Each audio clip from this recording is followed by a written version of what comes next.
Brad Richter had a vision, and that vision became a reality in 2000 with the start of Lead Guitar, a program that provides rigorous and engaging music education to young people who would otherwise have no such opportunity. Since 2000, Lead Guitar has been field tested on over 10,000 students, and it continues to grow. Joining us this morning to tell us more about Lead Guitar is Brad Richter. It's great to have you here. Thanks for having me.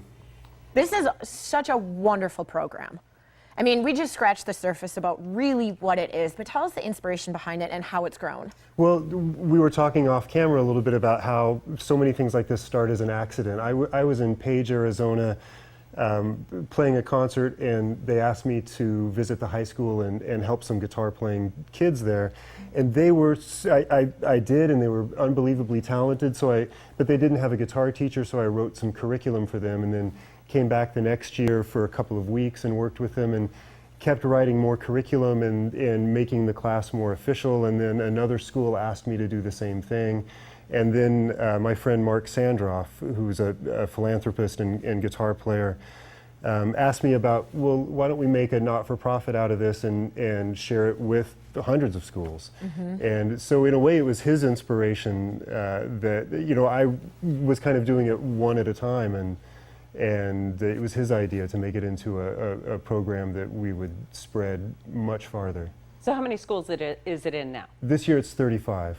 That's great. 35. Okay, so tell us, how does the program work in schools? Because as we know, a lot of schools have cut their music programs. And really that's the idea of Lead Guitar, that we sneak music back in through the back door. And so a big part of what we do is teacher training. We train teachers already employed by the school to teach guitar.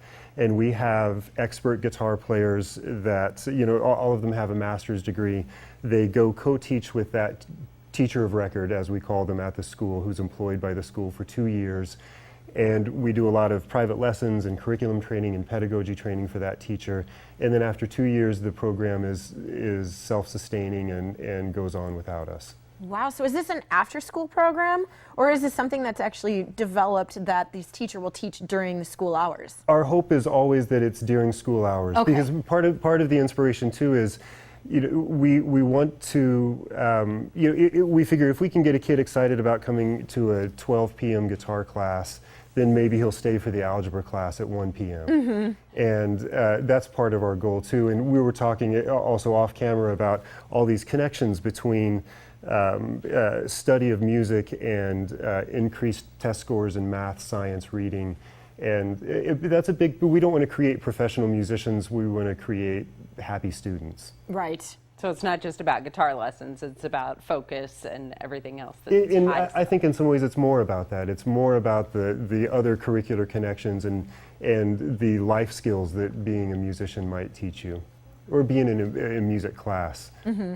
I think there are some life skills that being a musician you don't necessarily. All the way around. Yeah. When did you start playing guitar personally? When I was 12. Okay, so it's definitely a good time to do that. Is at a school age like that? It's a really good time, and I think I would have preferred to start younger, but really, 12 is one of the beautiful things about 12 years old. It's when kids become at risk, mm-hmm, or more at risk anyway. So, you know, if you can catch them and give them a hobby before they move on to high school, I think it's a pretty useful thing.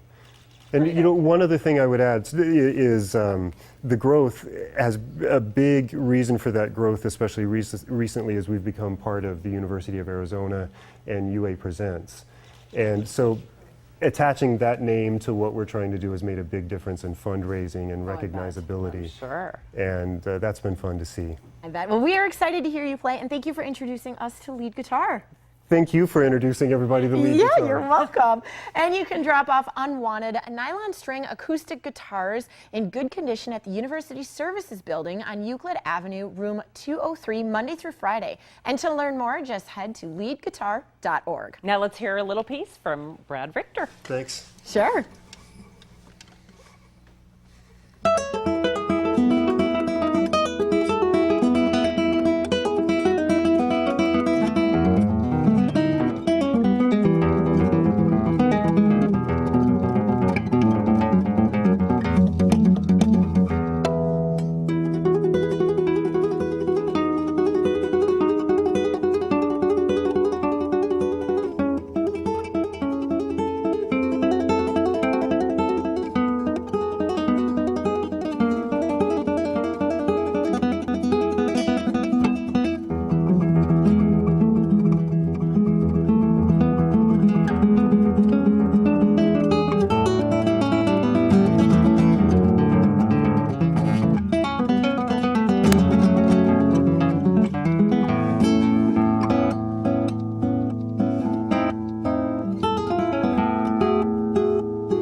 Thanks.